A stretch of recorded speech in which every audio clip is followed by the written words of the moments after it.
चलिए यहाँ पर शुरुआत करते हैं कहानी की। और कहानी है जी 1 आवर के अंदर कंप्लीट कंप्यूटर साइंस करने की। बात आती है सबसे पहले डेटाबेस वाले चैप्टर की। तो डेटाबेस चैप्टर के अंदर क्या कहता है कि भाई डेटाबेस जो हमारा है वो क्या है, एक कलेक्शन है किसका, इंटर रिलेट डेटा का। तो मतलब डेटाबेस में डेटा जाएगा लेकिन वो जो सारा डेटा होगा वो आपस में इंटर रिलेट होगा। रीजन इसका, जैसे कि मैंने यहाँ पर डाला सोनल, मैंने यहाँ पर डाला विक्की, मान लीजिए यहाँ पर मैंने डाला पुणे, यहाँ पर दिल्ली। अब देखिए ये सारा डेटा बिखरा हुआ है, कैसे पता कि कौन किस डेटा से रिलेट करता है। तो यानी कि डेटा का आपस में रिलेशन है जो होना जरूरी है। जैसे कि एक टेबल का एग्जांपल ले लेंगे, तो टेबल में एक रो है, वो आपस में सारा का सारा डेटा आपका क्या है, रिलेट कर रहा है, क्योंकि एक पर्सन से बिलोंग करता है। अगर आप एक पर्सन को इमेजिन करोगे तो वैसे ही वो सारा डेटा आपस में इंटर रिलेट होना चाहिए। तो उसको हम डेटा बेस में रखेंगे ताकि इसका एक मीनिंग बन पाए, है ना। कुछ भी डेटाबेस में डालते रहोगे तो क्या सेंस बनेगा। जैसे कि अगर मैं बात कर लूँ कि हमारे पास जैसे कबर्ड का एग्जांपल ले लें, है ना, तो उसके अंदर हम क्या करते हैं, हमारे जो है कपड़े हैं या जो भी, हम उनको समेट करके ढंग से रखते हैं, है ना।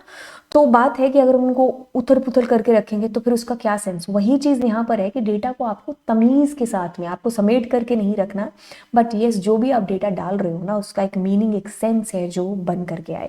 अब बात आती है यहाँ पर कि भाई डेटाबेस मैनेजमेंट सिस्टम जो कि एक सॉफ्टवेयर है जो कि रिस्पॉन्सिबल है कि भाई ये जो डेटाबेस की बात हो रही है इसको क्रिएट करना, इसके अंदर डेटा को स्टोर करना, ये सारी चीज़ें हम लोग इसके अंदर धीरे धीरे जो कर रहे होंगे। बात कर रहे हम लोग इसके अंदर जिस डीबीएमएस के बारे में, वो है जी हमारा रिलेशनल डेटाबेस मैनेजमेंट सिस्टम।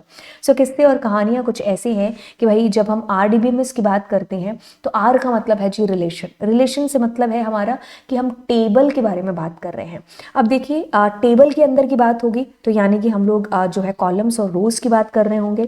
तो यहाँ पर कहानी में आपको चीज़ें याद रखनी है कि टेबल का मतलब होता है रिलेशन, कॉलम का मतलब एट्रीब्यूट और फील्ड, रो का मतलब हम ट्यूपल या फिर रिकॉर्ड्स बोल देते हैं। उसी से चीज़ निकल करके आती है कार्डिनलिटी और डिग्री की। कार्डिनलिटी मतलब टोटल नंबर ऑफ रिकॉर्ड्स हो गए, डिग्री मतलब टोटल नंबर ऑफ हमारे कॉलम्स हो गए। की कंस्ट्रेंट्स की बात होती है तो प्राइमरी की 2 शर्तों पर काम करती है। पहली कहती है कि मैं यूनिक होंगी, दूसरी कहती है कि मैं जिस भी टेबल में जाऊंगी वहां पर जो है वैल्यूज जो होंगी ना वो नॉट नल होंगी। अब जिस टेबल में प्राइमरी की रहती है वहां पर ये हमेशा यूनिक रहती है और एक ही होती है आपकी पूरी टेबल के अंदर प्राइमरी की। यूनिक की बारी आती है कि भाई जिस जो इसमें डेटा आता है वो बेशक यूनिक आता है, बट ये आपको अलाउ करती है कि आप नल वैल्यूज कितनी भी है जो डाल सकते हो और कितनी भी डाल सकते हो। अब कहानी आती है फॉरेन की। फॉरेन की बनने के लिए एक शर्त आपको फॉलो करनी होगी कि आपको किसी दूसरी टेबल की प्राइमरी की बनना पड़ेगा पहले, ठीक है। अब आप दूसरी टेबल की प्राइमरी की बन गए, सुपर डुपर कूल है। अब किसी और टेबल के साथ जब आप इसको कनेक्ट करोगे तब ये वहां पर आपकी फॉरेन की है जो बन जाएगी। तो मतलब जो फॉरेन की है उसका मेन किस्सा क्या है कि 2 टेबल के बीच में एक रिलेशन को क्रिएट करना। पहली टेबल के अंदर जो प्राइमरी की होगी दूसरी टेबल में जाकर के उसको फॉरेन की बोलेंगे। तो प्राइमरी की फॉरेन की में अंतर क्या होगा कि भाई प्राइमरी की है जो आपकी हमेशा यूनिक रहेगी, हमेशा नॉट नल रहेगी, एक टेबल में एक हो सकती है। लेकिन फॉरेन की होगी एक टेबल में एक से ज्यादा हो सकती है, इसको नल भी रखा जा सकता है। ये जो है किसी दूसरी टेबल की प्राइमरी की होगी, ठीक है। तब ये किसी और टेबल में जाकर के फॉरेन की का दर्जा है जो इसको मिल रहा होगा। अब बात करेंगे कैंडिडेट की के बारे में। कैंडिडेट की है कि भाई प्राइमरी की बनने से पहले आपकी टेबल है, उस टेबल के अंदर आपके पास में काफी सारा डेटा है। अब बात आती है कि काफी सारा डेटा यानी कि काफी सारे एट्रीब्यूट, तो इसमें से जो यूनिकली आइडेंटिफाई हो सकते हैं वो सारे कैंडिडेट की के कब्जे में जाएंगे। उसमें से आप एक प्राइमरी की चूज कर लोगे, पीछे जो बच जाएगा उसको आपने ऑल्टरनेट की का नाम दे दिया। प्राइमरी की और फॉरेन की में आपको अंतर पता चल चुका है। यहाँ से भी आप चीजें पढ़ करके जा सकते हैं। कंस्ट्रेंट्स हमारी टेबल के ऊपर एक्यूरेसी और मोर रिलायबिलिटी का जो फंडा है वो अप्लाई करता है, यानी कि आपकी table more reliable, more accurate बनेगी। प्राइमरी की के बारे में फिर से वही चीजें कि एक टेबल में एक और हमेशा नॉट नल, हमेशा यूनिक। बात करेंगे यूनिक की यानी कि टेबल में जो डेटा जाएगा, जैसे एट्रीब्यूट को यूनिक रखा होगा वो यूनिक तो होगा लेकिन उसमें नल वैल्यूज आ सकती है। नॉट नल कंस्ट्रेंट नाम से साबित होता है कि भाई ये वैल्यू जो भी एंटर करेगा वो हमेशा सारी की सारी नॉट नल हैं जो होने वाली हैं। बातें और कहानियां कुछ आगे करेंगे। डिफॉल्ट कंस्ट्रेंट की बात करेंगे। डिफॉल्ट कंस्ट्रेंट का यहाँ पर कहना सिर्फ इतना सा है, एक सेकेंड रुकिए। आपने मान लीजिए बाई चांस अपनी टेबल में जब आप डेटा को एंटर कर रहे हैं तो आपने कुछ एट्रीब्यूट्स की वैल्यूज़ को छोड़ दिया है, तो ये बाय डिफ़ॉल्ट उस वक्त आपकी वैल्यूज़ हैं जो काम आएंगी। चेक कंस्ट्रेंट की बारी आती है कि आप यहाँ पर कोई कंडीशन पुट कर रहे हो, आप मतलब जब आप टेबल बना रहे हो कि जैसे अगर आपने मार्क्स का कॉलम बनाया तो आपके पास में मान लीजिए 100 नंबर का पेपर था, अब मिनिमम 0 आ सकते हैं, मैक्सिमम 100 आ सकते हैं, कोई बच्चा ऐसा तो नहीं कह सकता मेरे -500 आ गए। तो यानी कि आप चेक लगा करके ये मेक श्योर कर रहे हैं कि जो भी एंट्री होगी वो एक जो है लिमिट और दायरे के अंदर है जो होगी, ठीक है। तो आप एक टेबल को, सीधी सादी टेबल को कैसे क्रिएट करोगे, क्रिएट टेबल, टेबल का नाम, एट्रीब्यूट, डेटा टाइप और कोई कंस्ट्रेंट, ऐसे करते करते कॉमा के साथ में हम वैल्यूज को अलग करते जाएंगे एंड फिर लास्ट वाले में हम लोग बंद करके सेमीकोलन लगा देंगे। क्रिएट टेबल, टेबल का नाम, attribute, data type, constraint, attribute, data type, constraint, सब में कॉमा लगेगा, लास्ट वाले में कॉमा नो ही लगेगा। आगे चलेंगे, इन्वेंट्री टेबल की बात करेंगे। यहाँ पर कोई एक टेबल जो मैंने बना रखी है, इन्वेंट्री मतलब कुछ भी बोले तो नाम है, ठीक है। तो इसको हमने कुछ इस तरीके से क्रिएट है जो कर दिया है। डीडीएल डीएमएल में अंतर बताएंगे, data definition language, manipulation language, data से रिलेटेड चीज़ों के बारे में बात करती है जो आपकी टेबल के अंदर का डेटा है, लेकिन ये टेबल की स्ट्रक्चर से रिलेटेड चीज़ों से बात करती है। आपको प्राइमरी की जोड़नी है, आपको जो है जो ड्रॉप करनी है, आपको कुछ एट्रीब्यूट नया जोड़ना है, पुराना डिलीट करना है, टेबल का नाम चेंज करना है, टेबल के एट्रीब्यूट का नाम चेंज करना है, टेबल के एट्रीब्यूट के डेटा टाइप को चेंज करना है, किसी कंस्ट्रेंट को सेट करना है, मतलब जो चीज़ें क्रिएट के थ्रू की थी या हो सकती थी आपने नहीं की या कर दी और उनमें आपको चेंज चाहिए, तो वो सारे चेंजेस हमारे डीडीएल के अंदर ऑल्टर कमांड के थ्रू हो रहे होंगे। बट टेबल की स्ट्रक्चर से जो भी चीज़ें, जैसे मुझे नई टेबल क्रिएट करनी है, मुझे किसी टेबल को डिलीट करना है, मुझे डेटाबेस क्रिएट करके उसको डिलीट करना है, ये सारी जो कमांड्स हैं वो आपकी किसके अंदर है, डीडीएल के अंदर है। तो ऑल्टर के जितनी भी चीज़ें आपको पता है, यानी कि आपको डीडीएल के बारे में पता है, तो यानी कि इसके अंदर टेबल की स्ट्रक्चर से रिलेटेड चीज़ें होती हैं और इसके अंदर टेबल के अंदर के डेटा की बात हो रही है। जैसे मुझे अगर किसी का नाम अपडेट करना है, किसी का फ़ोन नंबर अपडेट करना है, किसी का रिकॉर्ड डिलीट करना है, तो ये सारे किस्से कहानियाँ मैं डीएमएल के थ्रू कर रही हूँ। डीएमएल के अंदर आती हैं हमारे पास में SIDU यानी कि सेलेक्ट, इंसर्ट, अपडेट और डिलीट। इसमें आता है जो क्रिएट, ऑल्टर, रीनेम, ड्रॉप, ठीक है, यानी कि कार्ड। कैर और वैर कैर, कैर होता है जो फिक्स लेंथ होता है, इसमें मेमोरी वेस्टेज के चांसेस हाई रहते हैं। वैर कैर की बात होती है तो वैर कैर वेरिएबल लेंथ होता है, इसमें मेमोरी वेस्टेज के चांसेस रहते नहीं हैं। क्यों? क्योंकि ये वेरिएबल लेंथ होता है। अगर आपने इसमें कैर 20 लिखा है, अब चाहे आप नाम 2 लिखो या 4 कैरेक्टर का लिखो, ये बाकी जो बचा हुआ जो आपका स्पेस है ये इसको किसी न किसी और पर्पज़ के लिए ऑक्यूपाई है जो कर लेगा। लेकिन यहाँ पर ऐसा नहीं होता। एक बार जो आपने 20 कैरेक्टर फिक्स कर दिए, आप चाहे 2 कैरेक्टर फिक्स करो या 20 करो, अब इसके लिए वो 20 के 20 ऑक्यूपाई हो चुके हैं। प्राइमरी की, यूनिक की मैं बता चुकी हूँ। Alter, update, DDL, data definition, DML, data manipulation. अब इसमें क्या है, आप किसी रो को, किसी रिकॉर्ड को अपडेट करोगे, इसमें आप टेबल की स्ट्रक्चर में कोई चेंज है जो करोगे। ऑल्टर के साथ चेंज, ऑल्टर के साथ ऐड, ड्रॉप, इन सब का हम यूज करते हैं अलग अलग पर्पसेस के लिए। ड्रॉप और डिलीट, ड्रॉप का मतलब है डीडीएल। ड्रॉप के बाद में कभी भी वेयर क्लॉज का यूज नहीं होता है। ड्रॉप का मतलब है कि आप अपने डेटाबेस को डिलीट कर रहे हो, आप अपनी टेबल को डिलीट कर रहे हो, तो इसके बाद हम जो है हमारी जो वेयर क्लॉज है उसका यूज नहीं करेंगे। डिलीट का मतलब आता है कि जब आप अपनी जो है टेबल के अंदर रिकॉर्ड को डिलीट कर रहे हो और उसके बाद में वेयर क्लॉज लगा कर आप एक चीज मेक श्योर कर रहे होंगे कि भाई इस पर्टिकुलर रिकॉर्ड को मुझे डिलीट करना है। अब पूरी जो इसकी स्ट्रक्चर बनेगी, अगर हम टेबल की बात करेंगे तो क्रिएट डेटाबेस, डेटाबेस का नाम, हमारा डेटाबेस क्रिएट हो जाएगा। यूज डेटाबेस यानी कि डेटाबेस हमारा यूज हो जाएगा जिसमें आपको काम करना है। शो डेटाबेसेस यानी कि सारे डेटाबेसेस की लिस्ट। शो टेबल्स यानी कि उस पर्टिकुलर डेटाबेस जिसको आपने यूज किया है उसमें और कितने डेटाबेसेस है। बात करेंगे यहाँ पर आपकी एक टेबल है जो बन चुकी होगी और DESC डिस्क्राइब क्लास 12 आपने एक टेबल की स्ट्रक्चर के ऊपर है जो काम कर दिया। इससे ये पता चलता है, डिस्क्राइब से भी ये पता चलता है कि आप टेबल की स्ट्रक्चर को देखना चाहते हो। ऑल्टर के अंदर आपको मेनली ऐड और ड्रॉप है जो सीखना है। ऑल्टर टेबल, टेबल का नाम, ऐड एट्रीब्यूट और एट्रीब्यूट का डेटा टाइप और सेमीकोलन। वैसे ही अगर आपको ड्रॉप करना है तो आप ड्रॉप और एट्रीब्यूट लिखेंगे। प्राइमरी की को जोड़ना है तो ऐड प्राइमरी की, उसके पैरामीटर में उस प्राइमरी की को लगा करके आप ऐसे प्राइमरी की जोड़ सकते हैं। डिलीट के टाइम पर you just need to write drop primary key. और रीनेम की स्ट्रक्चर आपको दिख रही है कि भाई ऑल्टर टेबल, टेबल का नाम, पुराना नाम टू नया नाम। Otherwise rename table, new name to पुराना नाम टू नया नाम, ऐसा भी हो सकता है। उसके बाद में आप इसमें इसके जो नल कंस्ट्रेंट है या फिर इसका जो डेटा टाइप है आप उनको चेंज कर सकते हो बाय यूजिंग मॉडिफाई। कूल। अब अगर टेबल को डिलीट करना है तो ड्रॉप टेबल, टेबल का नाम। अगर आप डेटाबेस को डिलीट करना चाहते चाहते हो तो ड्रॉप डेटाबेस, डेटाबेस का नाम। बात करेंगे आगे इंसर्ट। इंसर्ट के थ्रू कुछ किस्से और कहानियां आपको पता होनी चाहिए कि इसमें आपको सीक्वेंस में डेटा है जो एंटर करना है। इंसर्ट इनटू टेबल का नाम वैल्यूज। अब बात आती है चार गोविंदा और ये जो मैंने डेटा डाला है ये सीक्वेंस का है। अभी कहानी ऐसे है कि जो भी डेट होगा या टाइम होगा या फिर कैर वैर कैर होंगे उनको आप डबल कोट्स या सिंगल कोड में डाल रहे होंगे। बात आएगी आगे की कहानी की कि अगर आप इंसर्ट करेंगे अपनी टेबल के अंदर मल्टीपल रोज को तो आप कॉमा कॉमा से सेपरेट करते हुए डालेंगे। स्पेसिफिक कॉलम्स के अंदर डालना है तो आप यहाँ पर टेबल का नेम और वैल्यूज के बीच में चीज़ों को डिफरेंशिएट करके डाल रहे होंगे। ठीक है, आप नल वैल्यूज मैनुअली डाल सकते हैं, लेकिन अगर आप स्पेसिफिकली डालेंगे तो जो बचा हुआ डेटा होगा उसमें ऑटोमेटिकली नल है जो आपका आ जाएगा। आप स्टार के थ्रू सारे एट्रीब्यूट्स को देख रहे होंगे, लेकिन अगर आप यहाँ पर किसी स्पेसिफिक एट्रीब्यूट को लिखते हैं तो उनका डेटा डिस्प्ले हो जाएगा। अपडेट की बात आती है तो अपडेट मतलब आप अपने डेटा को चेंज करना चाहते हैं। अपडेट टेबल का नाम ये था आपके पास में अपडेट टेबल, टेबल का नाम, एक सेकेंड रुकिएगा, अपडेट टेबल, टेबल का नाम, set attribute is equals to changes and then we need to give their where clause।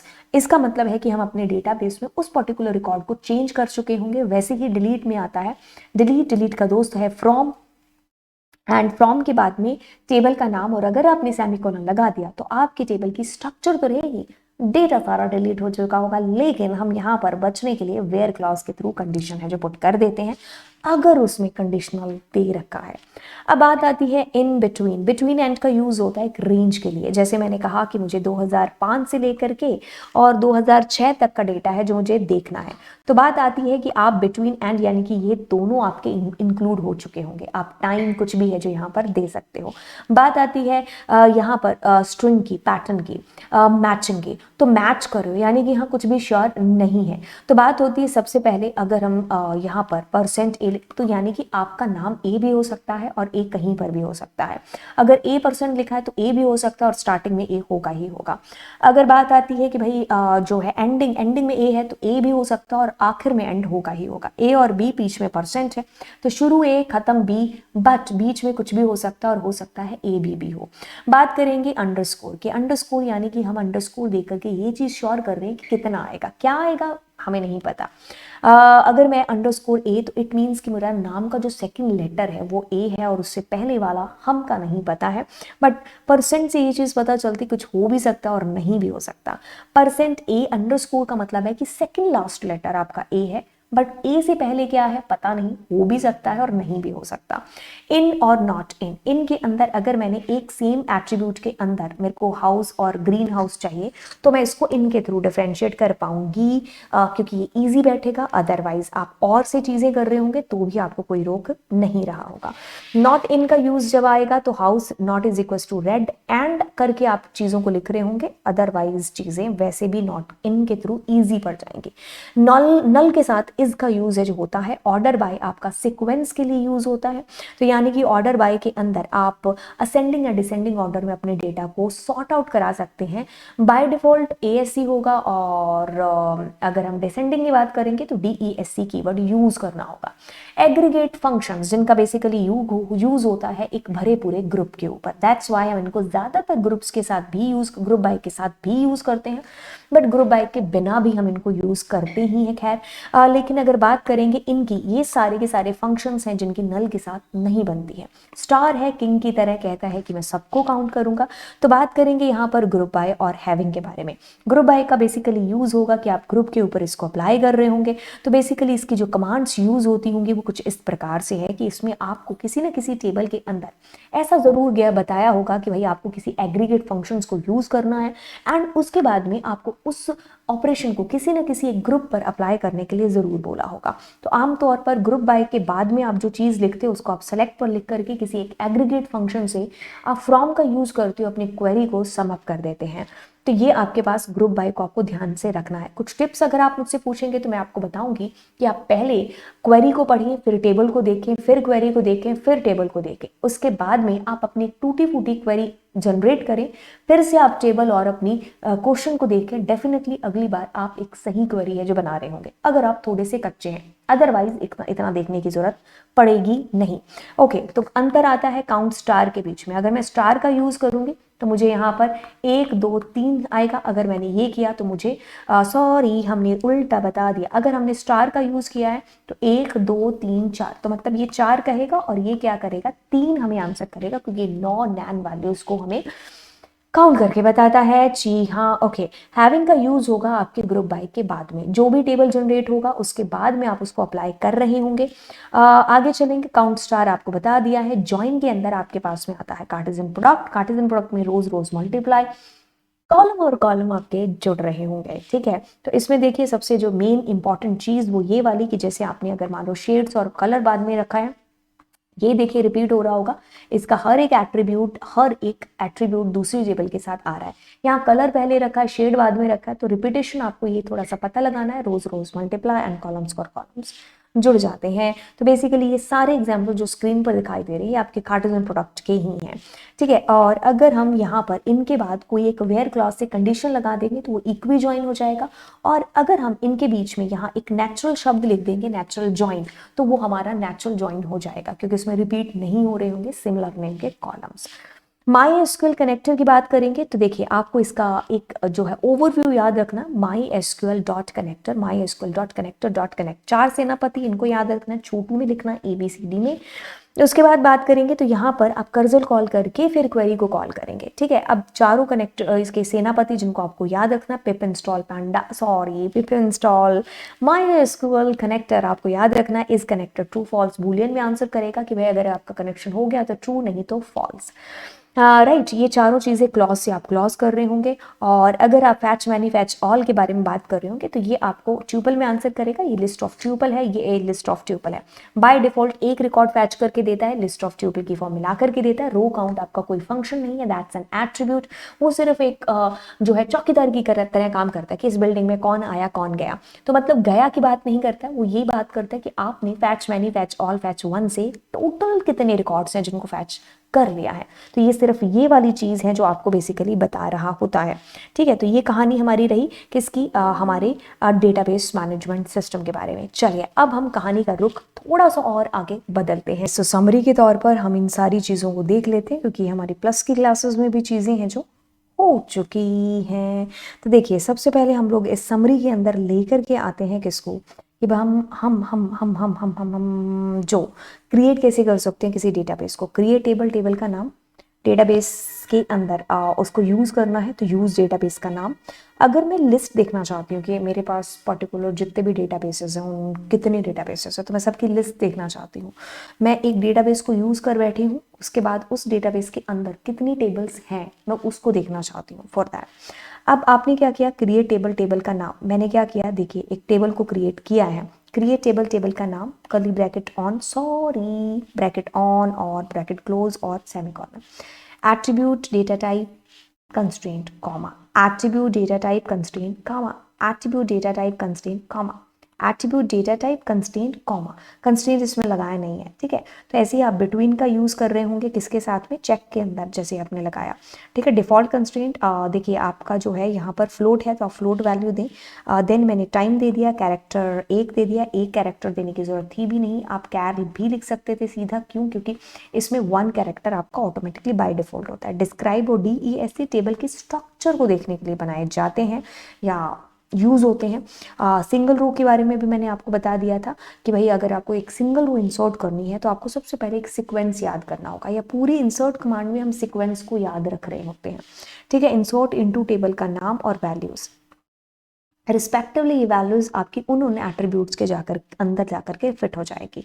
तो ये आपके क्या थे, कॉमर्स थे जिनके थ्रू आप मल्टीपल वैल्यूज को डाल रहे थे और लास्ट में आपने सेमीकोलन लगा दिया था। स्पेसिफिक कॉलम्स की बात हो रही है तो स्पेसिफिक में आप देखिए टेबल का नाम और वैल्यूज के बीच में उन स्पेसिफिक कॉलम्स को लिखेंगे। बाकी जो बचा होगा आपको पता चल चुका है, मैं ऑलरेडी बता चुकी हूँ कि नल आएगा वहां पर। नल वैल्यूज की बात होगी तो नल वैल्यूज यानी कि आप स्पेसिफिकली मैनुअली जाकर के भी NULL लिख सकते हैं। अब बच्चा कहेगा कि मैं छोटे में लिखूं कि बड़े में लिखूं, भाई जिसमें मर्जी है जो आप लिख सकते हो। अब दूसरी चीज आती है आपके पास में यहाँ पर कि इंसर्ट इंसर्ट डेट। डेट आपने कैसे इंसर्ट करनी है कि डेट जब आप बात करोगे तो पहले ईयर आएगा, फिर उसके बाद में आपका मंथ आएगा और उसके बाद में आप डेट के बारे में बात कर रहे होंगे। टाइम के अंदर पहले आवर्स, फिर मिनट, फिर सेकेंड।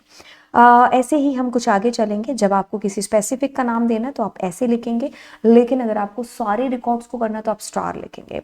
बात कुछ आगे करेंगे कि भाई अपडेट की बात हो रही है, तो अपडेट की बात का मतलब है यहाँ पर कि जैसे ही मैं वेयर क्लॉज लगाऊंगी तो उस पर्टिकुलर रिकॉर्ड में अपडेट हो जाएगा। तो अपडेट टेबल का नाम set attribute is equal to change. अगर वेयर क्लॉज नहीं लगता है तो सारी टेबल अपडेट हो जाएगी उस पर्टिकुलर कॉलम वाली, है ना, मतलब वो पर्टिकुलर कॉलम आपका अपडेट हो जाएगा। तो अपडेट का जो फ्रेंड है वो है सेट, वैसे ही डिलीट का जो दोस्त है वो है फ्रॉम। तो डिलीट फ्रॉम टेबल का नाम लिखते ही सारी टेबल डिलीट है, बट हम इसमें वेयर क्लॉज लगा करके ये चीज श्योर कर रहे होंगे कि हमें इसी बंदे का रिकॉर्ड है जिसको डिलीट करना है। ड्रॉप के बाद में कभी भी वेयर क्लॉज आता नहीं है, तो कहता है कि भाई ड्रॉप टेबल का नाम और ड्रॉप डेटाबेस का नाम। ऑल्टर के साथ ये चारों चीजें आपको पता होनी चाहिए कि भाई ऑल्टर क्या करता है। बेसिकली ऑल्टर टेबल का नाम, ऐड एट्रीब्यूट के अंदर फिर डेटा टाइप कौन सा डालना है या फिर कोई एट्रीब्यूट भी है, सॉरी कंस्ट्रेंट भी है। तो ये इस तरीके से ड्रॉप आप यूज करेंगे। प्राइमरी की डिलीट हो चुकी है, प्राइमरी की ऐड हो चुकी है। तो ये सारे किस्से और कहानियां किसके थे, आपके एसक्यूएल के थे और आपके डीबीएमएस वाला जो चैप्टर था उसके अंदर के थे। तो अब हम जंप करेंगे अगले किस्से की तरफ, जो कि हमारा आएगा अगला किस्सा। देखते हैं भाई किसको करते हैं। तो चलिए रुख यहाँ पर आ चुका है किसकी तरफ, हमारे स्टैक की तरफ। तो स्टैक के अंदर आपको चीजें याद रखनी कि स्टैक आपका वर्क करता है एक फंडे के ऊपर, जो फंडा है आपका स्टैक के अंदर किसका, लीफो वाला फंडा। तो ये लीफो के ऊपर है जो बेसिकली काम करेगा। बात आती है इसके अंदर कि भाई स्टैक है ना, जिसके अंदर एक ही एंड से वैल्यूज को इन करा रहे होंगे और आउट करा रहे होंगे, और इसी को आप टॉप कहते हो। अब ये चीज़ है कि इसमें अगर इंसर्शन और डिलीशन हो रहा होगा वो एक ही एंड से हो रहा होगा, तो उसी को हम टॉप बोल रहे होंगे। एंड ये लीफो के ऊपर आपका बेसिकली काम करता है। अगर इंसर्शन की बात है तो उसको पुश बोला है, अगर डिलीशन की बात है तो उसको पॉप बोला है। पीक का मतलब है कि हम मोस्ट रिसेंट आइटम को सिर्फ देख रहे हैं। ओवरफ्लो की बात हो रही है तो ओवरफ्लो का मतलब है कि हम अपने स्टैक के अंदर वैल्यूज, जो हमारा स्टैक का साइज फिक्स है, हम और वैल्यूज डालने की कोशिश है जो कर रहे हैं। तो ये बिल्कुल वैसे ही हो गया जैसे गिलास भरा है, जितनी इसकी कैपेसिटी है हमने उससे ज्यादा पानी डालने की कोशिश करेंगे तो हम आम भाषा में ओवरफ्लो बोलते हैं। वैसे ही कुछ यहाँ पर भी ओवरफ्लो नाम की एक चीज होती है। अब अंडरफ्लो होता है कि भाई आपका ग्लास जैसे खाली और आप उसमें से उम्मीद कर रहे हो कि पानी टपक पड़े, नहीं टपकेगा। उसी तरीके से आपका स्टैक खाली है लेकिन फिर भी आप एक कमांड दिए जा रहे हो कि भाई हमारे स्टैक में से वैल्यू डिलीट हो जाए, तो दैट इज कॉल्ड अंडरफ्लो। खैर पाइथन की बात करेंगे, पाइथन में लिस्ट यूज हो रहा होता है। तो आप अगर लिस्ट यूज कर रहे होते हैं तो इसके अंदर कभी भी ओवरफ्लो की कंडीशन कभी नहीं आती है।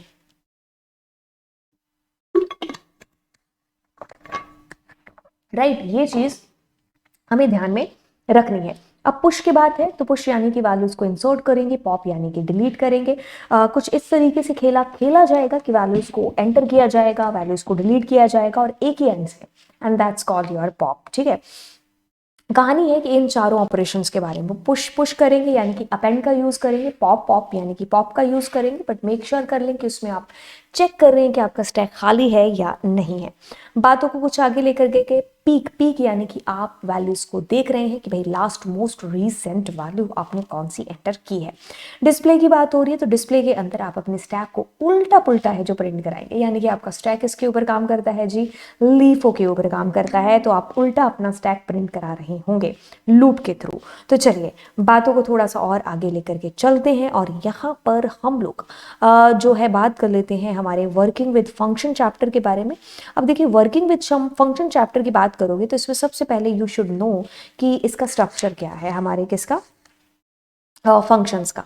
तो देखिए अगर मैं यहाँ पर आपको समझाऊं कि मैंने डेफ एक्स वाई जेड ऐसा फंक्शन किया है, तो मैंने a comma B comma X is equals to 5, है ना। तो मैंने इसमें क्या किया, प्रिंट, और मैंने a comma B comma X को प्रिंट कर दिया। अब मैं एक्स वाई जेड को कॉल कर रही हूँ, तो मैंने क्या किया, 10 और 5 भेज दिया। ठीक है, बात को ध्यान से सुनिए कि चीज़ें क्या हुई हैं। ये हमने वैल्यूज़ भेजी तो ये हमारे क्या है, पोजिशनल्स हैं, तो इनमें हमारी वैल्यू क्या है, सरासर एक रिस्पेक्टिवली जाएगी एक के बाद एक। ये क्या है, ये डिफ़ॉल्ट है। तो हमारे जो हमेशा डिफ़ॉल्ट और कीवर्ड्स होंगे वो हमेशा सबसे लास्ट में होंगे, पोजिशनल हमारे हमेशा पहले होंगे।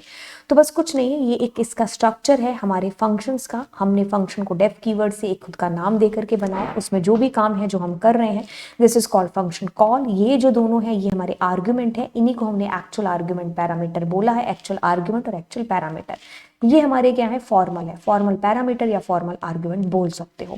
अब ये क्या है, ये x इज इक्वल टू जो 5 है ये हमारा क्या है, डिफॉल्ट है। ये दोनों हमारे डिफॉल्ट हैं। अब यहाँ पर अगर हम बात करेंगे कि भाई मैं ऐसा कुछ कर दूँ कि जैसे मान लीजिए मैं इस फंक्शन को कॉल कर रही हूँ, तो मैंने a में 5, b में 9 और x में 3 डाल दिया, तो ये मेरे क्या होंगे, कीवर्ड्स होंगे। तो कीवर्ड्स मतलब आपको एग्जैक्टली सेम लिखना होगा। You can't right something like that कि मैं b में 9 दे रहा हूँ, नहीं, because Python is a case sensitive.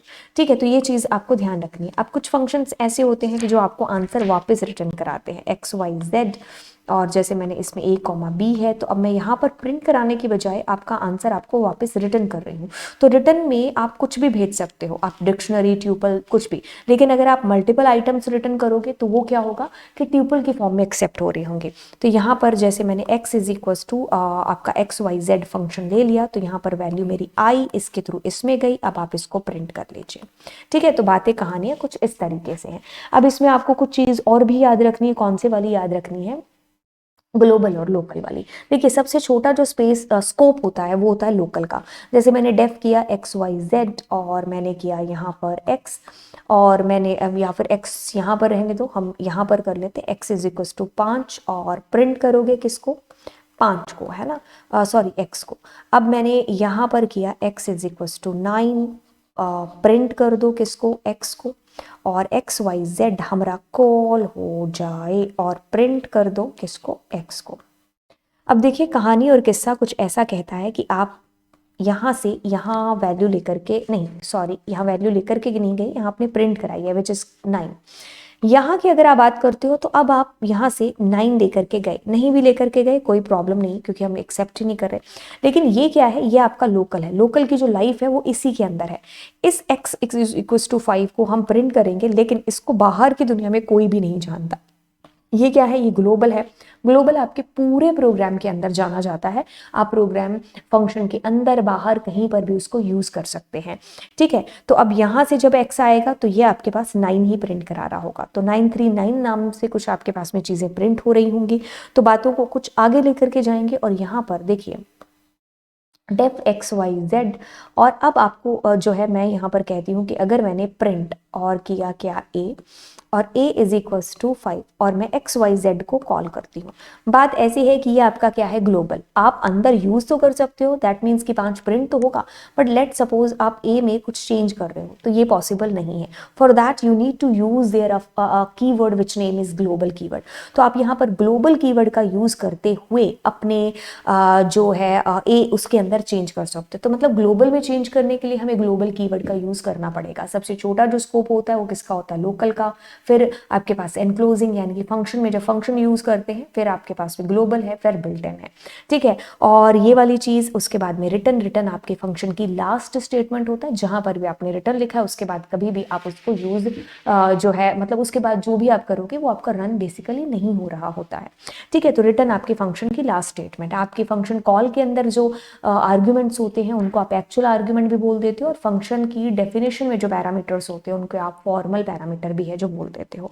तो ये किस्सा और कहानी आपको याद रहेगा।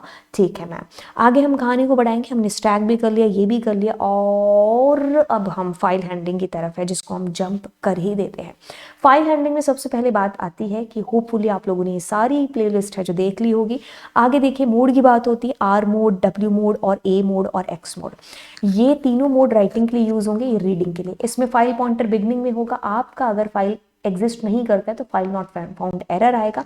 इन दोनों में एरर नहीं आती है फाइल नॉट फाउंड, क्योंकि ये नई फाइल क्रिएट कर देते हैं, इसमें आपका पुराना डेटा ओवरराइट हो जाएगा, इसमें नहीं होगा, नए डेटा की एंट्री पुराने डेटा के आगे हो जाएगी। लेकिन इसमें क्या चीज़ हो रही होगी, इसमें हमेशा आपका, एक सेकेंड रुकिए, इसमें हमेशा जो आपका डेटा एंटर हो रहा होगा वो हमेशा इसकी बात हो रही है, इसमें जब भी आपका डेटा एंटर होगा नया ही एंटर होगा, क्योंकि अगर फाइल ऑलरेडी एग्जिस्ट करती हुई तो ये फाइल फाउंड एरर दे देगा। तो मतलब एक्स के लिए हमेशा एक नई फाइल होनी चाहिए, उसी के साथ काम है जो करेगा। अब फाइल को ओपन करने के लिए आप ओपन फंक्शन यूज करेंगे। डबल स्लैश का हम यूज इस कदर इस प्रकार से इसलिए करते हैं ताकि हम इस जो है अपनी इसको हमारे कंपाइलर को एक कंफ्यूजन से बचा पाए, क्योंकि अदरवाइज अगर हमने यूज किया तो स्लैश एन स्लैश डी से कंफ्यूज हो जाएगा। तो दैट्स द रीजन हम यहाँ पर क्या करें, डबल स्लैश दे दें। और अदरवाइज अगर हम डबल स्लैश नहीं देना चाहते हैं तो हम यहाँ पर एक काम कर सकते हैं कि यहाँ शुरू में आर दे सकते हैं, सिंगल या डबल कोट से, ठीक है। तो बाय डिफॉल्ट मोड होता है वो आर होता है, कितनी बार बताने के बाद भी आपको ये चीज़ भूल जाती है। बाय डिफॉल्ट जो एक्सटेंशन होता है वो टेक्स्ट होता है। एब्सोल्यूट पाथ यानी कि आपका कंप्लीट डायरेक्टरी से लेकर के पाथ होता है, और आपका जो रिलेटिव पाथ है यानी कि आप जहाँ मौजूद हो वहाँ से आगे की बात होगी। क्लोज के अंदर फंक्शन क्लोज हो रहा होगा, सॉरी फंक्शन नहीं, हम अपने फंक्शन को क्लोज कर फाइल को क्लोज कर रहे होंगे विद और विदाउट। देखिए विद से अगर हम कर रहे हैं तो ये हमारे जैसे लोगों के लिए जिनकी आदत बड़ी खराब है कि वो अपनी फाइल को क्लोज करना भूल जाते हैं, तो विद से आपको अपनी फाइल को क्लोज करने की जरूरत पड़ती नहीं है, ये अपने आप आपकी फाइल क्लोज कर देता है। लेकिन अगर हम ऐसे करते हैं तो ऐसा ऐसा कहता है भाई कि आपको एफ डॉट क्लोज से क्लोज करनी पड़ेगी इस फंक्शन का यूज करके। क्लोज्ड एक एट्रीब्यूट है, वैसे आपके पास में काफी सारे एट्रीब्यूट है। एट्रीब्यूट का मतलब इनके आगे ये कर ले, ये पैराथेसिस का यूज नहीं होता है। क्लोज्ड आपको ट्रू फॉल्स में आंसर देता है कि भाई आपकी फाइल बंद है कि खुली है। नेम आपकी फाइल का नेम बताता है। मोड भी एक एट्रीब्यूट है जो आपकी फाइल का मोड बताता है। अब देखिए रीड का जो रिटर्न टाइप होगा वो स्ट्रिंग होगा, इसका भी रिटर्न टाइप स्ट्रिंग होगा, इसका लिस्ट होगा। ये सारी आपकी लिस्ट की लाइंस को एक बाय एक करके आपकी लिस्ट के अंदर लेकर के आ जाएगी। यहाँ पर न्यू लाइन कैरेक्टर जैसे ही आता है वैसे ही इसको एक लाइन मानता है, तो दैट्स वाई एक एक लाइन करके आ जाता है। नेक्स्ट इसकी बात करेंगे तो ये कैरेक्टर बाय कैरेक्टर यानी कि स्ट्रिंग की फॉर्म में लेता है आपका डेटा। तो जब भी कैरेक्टर के वर्ड के प्रोग्राम आते हैं तो हम इसके साथ डील कर रहे होते हैं, लेकिन जब लाइंस के प्रोग्राम्स आते हैं तो रीड लाइन और रीड लाइंस के साथ में हम चीजें कर रहे होते हैं। राइट हो या राइट लाइन हो या फिर स्ट्रिंग फाइल की बात हो रही है। स्ट्रिंग फाइल में हमारा डेटा स्ट्रिंग की फॉर्म में है जो जाएगा यानी कि टेक्स्ट फाइल में, लेकिन राइट फंक्शन में हम सिर्फ और सिर्फ स्ट्रिंग भेज रहे होंगे। लेकिन राइट लाइंस में भी हम स्ट्रिंग ही भेज रहे हैं, लेकिन स्ट्रिंग को लिस्ट डिक्शनरी ट्यूपल किसी में भी बिठा करके भेजा जा रहा है, बट एक्चुअल में जा स्ट्रिंग ही रहा है। बट हम लिस्ट के अंदर भी मतलब मल्टीपल डेटा भी भेज सकते हैं यहाँ पर, तो ये एक फायदा हो जाएगा आपको, ठीक है। बाइनरी फाइल की बात आती है तो 0-1 की बात आती है। इसमें कोई भी डेलीमीटर नाम की कोई चीज होती नहीं है कि आपको एंड ऑफ लाइन आ जाए, तभी तो हम ट्राई और एक्सेप्ट का यूज इसमें कर रहे होते हैं। पिकलिंग अनपिकलिंग का किस्सा होता है कि जब आपका पाइथन ऑब्जेक्ट बाइट स्ट्रीम यानी कि पिकलिंग डम फंक्शन बोले तो दो पैरामीटर यानी कि क्या और किसमें, और यानी कि इसका यूज होता है राइटिंग के लिए। रीडिंग के लिए बात करेंगे तो लोड फंक्शन को कॉल कर रहे होंगे। लोड फंक्शन यानी कि हम वाइस से वर्सा कर रहे होंगे। वाइस से वर्सा मतलब हमारे पास ये जो हमारी बाइट स्ट्रीम है इसको वापस से पाइथन ऑब्जेक्ट के अंदर कन्वर्ट करा रहे होंगे। नेक्स्ट हम पिकल मॉड्यूल का यूज करते हुए अपनी फाइल ओपन करेंगे। इसमें क्या और किस में डालना है आप डिक्शनरी यूज करो, जो भी आप डेटा डालना चाहते हो सारा डेटा इज मंजूर है। एंड नेक्स्ट हम लोग बात करेंगे लोड हम कराएंगे एंड फाइल को क्लोज करेंगे फाइनली, ठीक है। तो इसकी कहानी हो गई हमारी किसकी, फाइल हैंडलिंग की। अगर हम बात करेंगे CSV फाइल के बारे में तो बिल्कुल CSV फाइल के बारे में भी मैं यहीं पर चीज़ें आपको रिवाइज करा देती हूँ। देखिए CSV फाइल की कहानी है कि अगर आप इसमें डेटा को राइट करना चाहते हैं तो आपके पास में सबसे पहले आपको CSV मॉड्यूल यूज करना होगा। उसका राइटर फंक्शन कॉल करेंगे, उसके पैरामीटर में आप फाइल का हैंडल देंगे। अब जैसे ही इसका एक ऑब्जेक्ट क्रिएट होगा उस ऑब्जेक्ट के थ्रू आप दो फंक्शन कॉल्स कर सकते हो, तो राइटर रोज और एक राइटर रो। राइटर रोज से आप एक से ज्यादा यानी कि जैसे कि ये वाले आपके पास में लिस्ट ऑफ लिस्ट है तो एक से ज्यादा लाइंस को आप राइट रोज के थ्रू एंटर करा पाएंगे। राइट रो के थ्रू आप एक ही जो है अपनी लाइन उसको एंटर करा पा रहे होंगे, तो इसलिए हम लूप का यूज करके एक एक करके अपने डेटा को एंटर कर रहे होते हैं राइटर रो के अंदर, ठीक है। ये कहानी हो गई हमारी किसकी, हमारे फाइल्स की, ठीक है। तो हमने स्टैक भी कर लिया, यहाँ पर हमने अपना जो है ये SQL भी कर लिया, ये सारी चीजें हम लोग कर चुके हैं। चलिए बढ़ते हैं, अपने कदम को बढ़ाते हैं किंग की तरफ यानी कि नेटवर्किंग की तरफ। अब बात किससे कहानियां हैं कि भाई www से हमारी शुरुआत होती है। It is a collection of website, क्योंकि इसके नाम में काम छुपा है कि वेबसाइट्स का क्या है, जाल है। वो सारी की सारी वेबसाइट्स जो कि कंटेन करती हैं अपने आप में कोई भी टेक्स्ट, इमेजेस, ये सारी की सारी है ना, इन सारी वेबसाइट्स के अंदर ये चीज़ें आप देख पा रहे होंगे। तो अगर हम बात करेंगे www की विद इंटरनेट ऑफ कोर्स होगा तभी तो हम अपनी वेबसाइट्स को ओपन कर पा रहे होंगे, है ना। सो www है इन्वेंट किया था टिम बर्नर्स-ली 1989 के अंदर। वेबसाइट यह है एक कलेक्शन है पेजेस का, जैसे कि सामने आपको एक वेबसाइट दे रही है। इस वेबसाइट के अंदर क्या है, कुछ आपको लिंक्स दिखाई दे रहे हैं, तो उन लिंक्स पर आप क्लिक करेंगे एंड आप उस पर्टिकुलर वेब पेज पर पहुंच रहे होंगे। तो वैसे ही वेब पेजेस क्या हो गया, HTML वगैरह में बनाए जाते हैं एंड ये क्या करते हैं, एक एक कलेक्ट होते हैं और आपकी वेबसाइट का क्या बनते हैं, एक हिस्सा बनते हैं। तो हिस्सा हो गया आपकी वेबसाइट का। पहला पेज होता है जो आपकी वेबसाइट का, उसको आप होम पेज बोलते हो, और होम पेज भी वेब पेज भी मतलब होम पेज वेब पेज भी है जो होता है। होम पेज इसलिए बोला जाता है क्योंकि वो आपका पहला पेज होता है। टिम बर्नर्स-ली ने इसको बनाया था। वेबसाइट में स्टैटिक और डायनामिक दो हिस्से होते हैं, क्योंकि डायनामिक के अंदर हमारा डेटाबेस हो रहा होता है और इसके अंदर डेटाबेस हो नहीं रहा होता है। इसको आपने एक बार ओपन किया और आप हमेशा वही चीज़ें हैं जो बार बार देखते रहोगे कि भाई ये चेंज नहीं होती और इसमें आप चेंजेस अपने अकॉर्डिंग करते रहते हो। वेब पेजेस आपकी वेबसाइट के हिस्से हो गए। तो होम पेज मैंने आपको बता दिया है, दोनों में अंतर भी। होस्टिंग एक सर्विस है कि आपने कोई वेबसाइट बनाई, आप दुनिया देश जहान को दिखाना चाहते हो कि आपकी वेबसाइट बने, आपकी वेबसाइट दुनिया को दिखे, तो उसके लिए हम ऐसी जो वेब होस्टिंग वाली सर्विसेज प्रोवाइड कराती हैं कंपनीज, हम उनके पास जाते हैं, यानी कि वो हमें जो है सर्विस प्रोवाइड कराती हैं।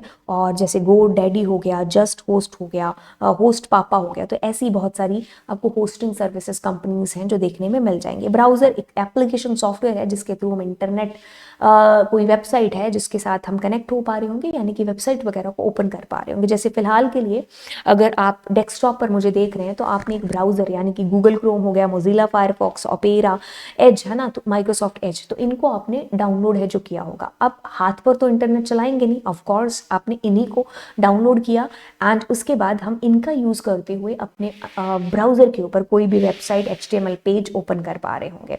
सर्वर एक तरीके से क्या है, एक स्टोरेज कंटेनर की तरह है कि भाई यहाँ पर आपकी सारी की सारी जो वेबसाइट्स हैं वो सारा का सारा उनका जो कंटेंट है वो जाकर के स्टोर होता है। जैसे वेबसाइट्स में कलेक्शन होता है किसका, इमेजेस का, टेक्स्ट का, एप्लीकेशंस का, तो वो सारी चीज़ें क्या होती है वेब सर्वर पर जाकर के स्टोर होती है। आप अपने ब्राउज़र से रिक्वेस्ट करते हो, सर्वर पर रिक्वेस्ट जाएगी, वापस आएगी, चीज़ें डिस्प्ले हो रही होंगी, ठीक है। तो ये IP एड्रेस क्या होगा, लॉजिकल एड्रेस है, आपके इंटरनेट वाला एड्रेस है। जैसे ही आप इंटरनेट से कनेक्ट हुए, आपका जो ISP है वो आपको एक यूनिक एड्रेस देगा। ये दुनिया जहान में यूनिक होगा, ये आपकी मशीन का यूनिक एड्रेस है, इसलिए इसको मशीन एड्रेस, लॉजिकल एड्रेस भी बोला जाता है, ठीक है। इसमें 0 से लेकर के 255 किसके अंदर, हमारे IPv4 के अंदर, IPv6 में 128 बिट है, यानी कि ये वर्जन 6 यानी कि लेटेस्ट वर्जन है। हाइपरटेक्स्ट मार्कअप लैंग्वेज इसकी फुल फॉर्म है, इसमें .html इसका एक्सटेंशन है। It is not a case sensitive, ये डेटा की प्रेजेंटेशन के ऊपर काम करती है। XML हमारा डेटा के ऊपर काम करता है, इसमें प्री डिफाइंड टैग्स नहीं होते बट HTML में होते हैं।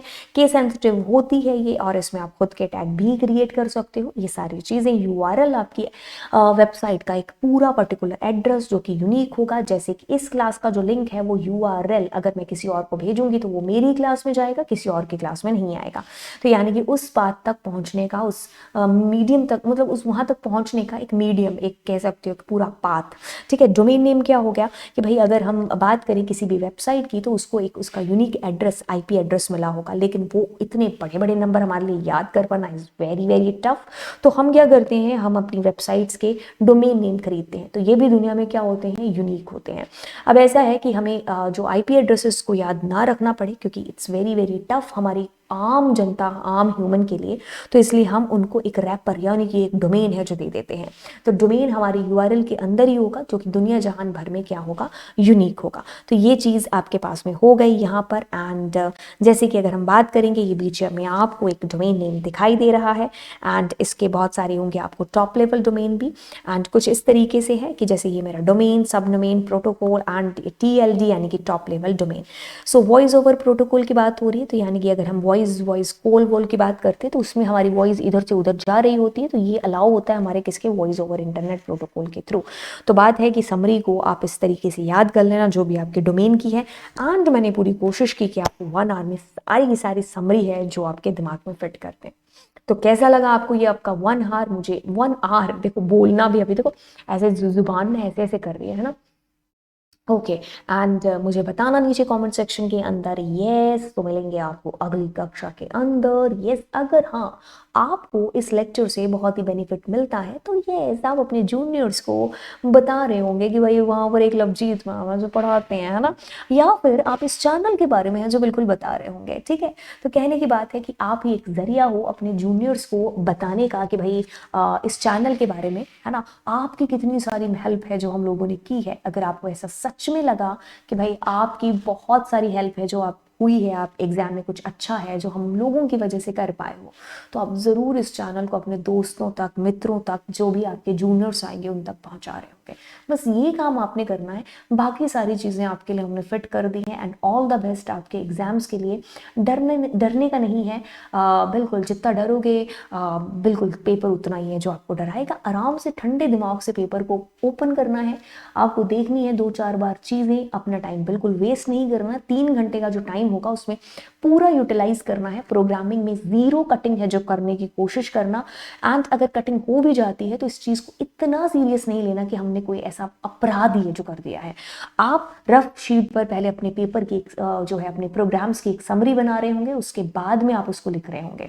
ठीक है, तो कोशिश करिएगा ज़ीरो कटिंग करने की। बाकी आप किसी भी चीज़ का कोई भी जो है स्ट्रेस एग्जाम में मत लेना, जो भी हो रहा है वो बहुत ही अच्छे के लिए हो रहा है। तो बस फोड़ करके आ जाओ एग्जाम। ऑल द बेस्ट आपके एग्जाम्स के लिए। आज हम भी दुआ है जो करेंगे कि आप, अगर बच्चों ने अच्छे से मेहनत की है ना, जिन बच्चों ने बिल्कुल एकदम रात दिन एक किए हैं, उनको उनका जस्टिफिकेशन है जो ज़रूर मिलना चाहिए। ऑल द बेस्ट आपके एग्जाम्स के लिए। Bye bye.